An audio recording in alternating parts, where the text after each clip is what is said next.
चला आज मस्तपैकी फणसची भाजी बनवूया बघा. फणस मस्त बारीक बारीक कापून घेतलेलं आहे, धुवून घेतलं आहे 2-3 पाण्याने आणि राईचं तेल टाकलं, तेलामध्ये छान परतून घ्यायचं आहे खरपूस एकदम लाल कलर येईपर्यंत.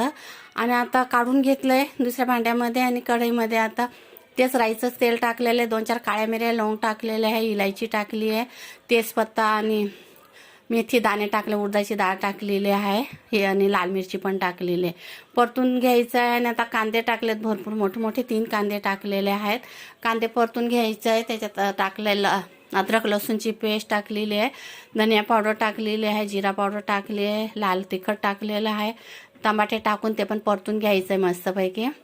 आणि आता फणस पण टाकून द्यायचं, परतून द्यायचं आहे आणि टोपामध्ये बाजूला पाणी ठेवलं होतं, पाणी टाकायचं आहे. कस्तुरी मेथी थोडीशी हातावर बारीक करून ती पण टाकून द्यायचं आहे. किचन किंग मसाला टाकायचा आहे, थोडा गरम मसाला टाकायचा आहे, कांदा लसूणचा मसाला टाकायचा आहे. भाजी तयार आहे.